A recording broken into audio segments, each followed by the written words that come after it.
ಬರ್ತಿದ್ದಂಗೆ ಮನೆಯಿಂದ ವಾಪಸ್ ಕಳಿಸ್ಬಿಡ್ತಾರೆ. ಆ ಟೈಮ್ನಲ್ಲಿ ಬಹುಶಃ ನೀವು ಎಕ್ಸ್ಪೆಕ್ಟ್ ಮಾಡಿದ್ರೋ ಇಲ್ವೋ ಸುದೀಪ್ ಸರ್ ಕೈಯಲ್ಲಿ ಒಂದ್ ಕೈ ನಿಮ್ದಾಗಿರುತ್ತೆ ಅಂತ ಹೇಳಿ.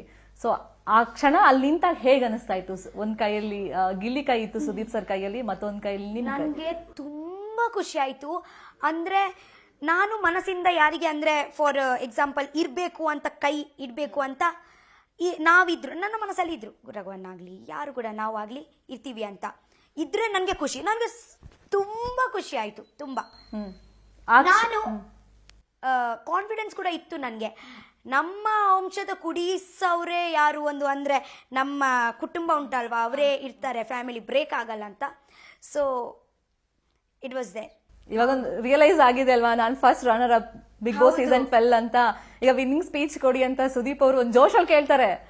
ಬಟ್ ಆ ಕ್ಷಣದಲ್ಲಿ ಬಹುಶಃ ಯಾರಾದ್ರೂ ಒಂದು ಫ್ರಾಕ್ಷನ್ ಆಫ್ ಸೆಕೆಂಡ್ ಬೇಕಾಗುತ್ತೆ ನಮ್ಗೆ ಅರ್ಗಿಸ್ಕೊಳ್ಳೋಕೆ, ಎಸ್ ನಾನ್ ವಿನ್ನರ್ ಅಥವಾ ನಾನ್ ರನ್ನರ್ ಅಪ್ ಅಂತ. ಒಂದು ವಿನ್ನಿಂಗ್ ಸ್ಪೀಚ್ ಕೊಡಿ ನೋಡೋಣ. ಈಗ ವಿನ್ನಿಂಗ್ ಸ್ಪೀಚ್ ಎಂತ ಕೊಡ್ಲಿಕ್ಕೆ ಇಲ್ಲ. ಅಂದ್ರೆ ವಿನ್ನಿಂಗ್ ಸ್ಪೀಚ್ ಎಂತ ಖುಷಿ ಆಯ್ತು ನನಗೆ. ವಿನ್ನಿಂಗ್ ಅಂದ್ರೆ ಮುಂಚೆಯಿಂದ ಎಕ್ಸ್ಪೆಕ್ಟ್ ಮಾಡಲಿಲ್ಲ, ಬಟ್ ನನಗೆ ಕಾನ್ಫಿಡೆನ್ಸ್ ಉಂಟು. ನನ್ನ ಮೇಲೆ ನನಗೆ ಒಂದು ಕಾನ್ಫಿಡೆನ್ಸ್ ಇತ್ತು ಮತ್ತೆ ನನಗೆ ಜನರಿನ ಮೇಲೆ ಕಾನ್ಫಿಡೆನ್ಸ್ ಇತ್ತು.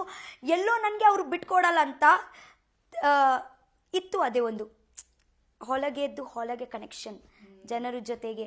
ನಾನು ಇಲ್ಲಿ ಮನೇಲಿ ಇದ್ದೀವಿ ಆದ್ರೂ ಕೂಡ ನನಗೆ ಗೊತ್ತಿತ್ತು. ಒಂದ್ಸತಿ ಹಂಗ್ ಮಾಡಿ ಸುದೀಪ್ ಸರ್ ಮಾಡಿದಿಲ್ಲ, ಅದೆಷ್ಟು ಟ್ರೋಲ್ ಆಗಿದೆ ಗೊತ್ತಾ? ಹೌದು, ಅದೇ ಜಸ್ಟ್ ಅವರಿಗೆ ನೋಡಿ ಹಂಗೆ ಬರುತ್ತೆ, ಸುಮ್ನೆ ಬರಲ್ಲ. ಫೋಟೋ ತರಿಸ್ಲಾ ಸುದೀಪ್ ಸರ್ದು ಇವಾಗ? ಬೇಡ. ಓಕೆ, ಟ್ರೋಲ್ಸ್ ಎಲ್ಲ ನೋಡಿದ್ರ? ಹೊರಗಡೆ ಬರ್ತಾ ಇದ್ದಾನೆ ಇನ್ಸ್ಟಾಗ್ರಾಮ್ ಅಲ್ಲಿ. ರಾತ್ರಿ ಬಂದಿದೀವಿ ಸ್ವಲ್ಪ ಟೈಮ್. ನಾನು ಇವತ್ತೆ ಫೋನ್ ಕೂಡ ಹೆಂಗ ಯೂಸ್ ಮಾಡ್ಬೇಕು ಅಂತಾನೆ ಗೊತ್ತಾಗಲ್ಲ. ಅಂದ್ರೆ ನಾವು ಇವತ್ತೆ ಮರ್ತೋಗಿದ್ದೀವಿ ಹೇಗ ಸ್ಕ್ರೋಲ್ ಮಾಡೋದು. ಒಂಥರ ವಿಚಿತ್ರ ಆಗ್ತಾ ಉಂಟು. ಇವತ್ತೆ ನಾನು ನನ್ನ ಕೈಯಲ್ಲಿ ಕೂಡ ಇಟ್ಲಿಕ್ಕೆ ಬೇಡ, ನನ್ಗೆ ಹಿಂಗೇನೆ ಮಾತಾಡೋಣ, ನಾವು ಫೋನ್ ಬೇಡ ಅಂತ ಅನ್ಕೊಳ್ತೀನಿ. ಎಂತ ಇವಾಗ ಫೋನ್ ಬೇಡ ಅಂತ ಫೀಲ್ ಮಾಡ್ತಾ ಇದ್ದೀನಿ. ಯಾಕೆಂದ್ರೆ 3 ತಿಂಗಳಿಂದ ಫೋನೇ ಇರ್ಲಿಲ್ಲ ಅಲ್ವಾ ಕೈಯಲ್ಲಿ. So I am enjoying this. ನಾವು ಸ್ವಲ್ಪ ದಿವಸ ನಾನು ಫೋನ್ಗೆ ಆಚೆ ಇಟ್ಟು ಹಿಂಗೇನೆ ಎಂಜಾಯ್ ಮಾಡ್ತೀನಿ. ಈಗ ನಿಮ್ದು ಗಿಲ್ಲಿ ಫ್ರೆಂಡ್ಶಿಪ್ ಹೇಳಿ. ನನ್ನ ಒಂದ್ ಮನೆ ಅಂತ ಹೋದಾಗ ಎಲ್ರು ಹೊಸಬ್ರೆ ಆಯ್ತಾ, ಬಂದಿರೋದು ಪ್ರತಿಯೊಬ್ರು ಆಟ ಆಡಕ್ಕೆ ಅಂತಾನೆ, ಒಂದು ಕಾಂಪಿಟೇಷನ್ ಅಂತ ಇರುತ್ತೆ. ನೀವಂದ್ರಿ ನಾನ್ ಮನೆ ತರ ಫೀಲ್ ಮಾಡಿದೆ, ನನ್ನ ರಿಲೇಟಿವ್ಸ್ ಅವರೆಲ್ಲ ಅಂತ ಫೀಲ್ ಮಾಡಿದೆ. ಆದ್ರೂ ಅಲ್ಲಿ ಹೋಗಿರೋದು ಒಂದು ಕಾಂಪಿಟೇಷನ್ಗೆ ಗೆದ್ದು ಬರ್ಬೇಕು ಅಂತಾನೆ ಒಂದು ಆಂಬಿಷನ್ ಇರುತ್ತೆ, ಇಲ್ಲ ಅಂತಲ್ಲ. ಸೊ ಅಲ್ಲಿ ಒಂದು ಕಂಫರ್ಟ್ ಝೋನ್ ಅಂತ ಕ್ರಿಯೇಟ್ ಆಗುತ್ತೆ. ಇಂಥವ್ರು ನಮಗೆ ಸಪೋರ್ಟ್ ಮಾಡ್ತಾರೆ ಅಂದ್ರೆ ನಮ್ಗೆ ಖುಷಿ ಆಗುತ್ತೆ. ಆ ಬಾಂಡಿಂಗ್ ಬಗ್ಗೆ ಏನ್ ಹೇಳ್ತೀರಾ?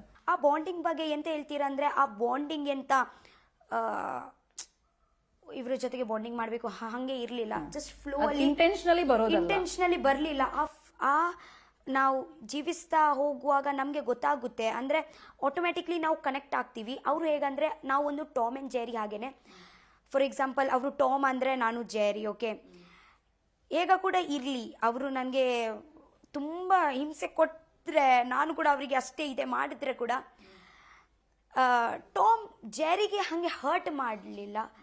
ಜೆರಿ ಕೂಡ ಅಷ್ಟು ಅಂದ್ರೆ ಫಾರ್ ಎಕ್ಸಾಂಪಲ್ ಹೇಗಂದ್ರೆ ಅವರು ನನಗೆ ಕಚ್ಚಿ ದಿಂಗಬೋದಿತ್ತು, ಬಟ್ ಅವರು ಹಂಗೆ ಅಲ್ಲ. ನಾನು ಕೂಡ ಮನೇಲಿ ಇರಬೇಕು, ಫ್ರೆಂಡ್ಸದು ಒಂದು ಪ್ರೀತಿ ಉಂಟು, ಬಟ್ ಜಗಳ ಇದೆ ಎಲ್ಲ ಉಂಟು. ಲೈಕ್ ನಾನು ಹೇಳ್ತಾ ಇದ್ದೀನಿ ಅಂದ್ರೆ ಟಾಮ್ ಅಂಡ್ ಜೆರಿ ರಿಲೇಷನ್. ಈ ರಿಲೇಷನ್ಗೆ ನಾನು ಟಾಮ್ ಅಂಡ್ ಜೆರಿ ಹೆಸರು ಕೊಡ್ತೀನಿ, ಗಿಲಿ ಮತ್ತೆ ರಕ್ಷಿತಾಗೆ. ನಿರ್ಭೀತ, ನಿಷ್ಪಕ್ಷಪಾತ, ವಿಶ್ವಾಸಾರ್ಹ ಸುದ್ದಿಗಳಿಗೆ ಮತ್ತೊಂದು ಹೆಸರಾಗಿರೋ ನ್ಯೂಸ್ 18 ಕನ್ನಡ ಈಗ ಆಪ್ನಲ್ಲೂ ಲಭ್ಯ ಇದೆ. ದಯವಿಟ್ಟು ಇಲ್ಲಿರೋ QR ಕೋಡ್ ಅನ್ನ ಸ್ಕ್ಯಾನ್ ಮಾಡಿಕೊಂಡು ಆಪ್ ಡೌನ್ಲೋಡ್ ಮಾಡೋದಕ್ಕೆ ಮರಿಬೇಡಿ. ನಿಮ್ಮ ಬೆಂಬಲ ಹೀಗೆ ಸದಾ ನಮ್ಮೊಂದಿಗಿರಲಿ. ಧನ್ಯವಾದ.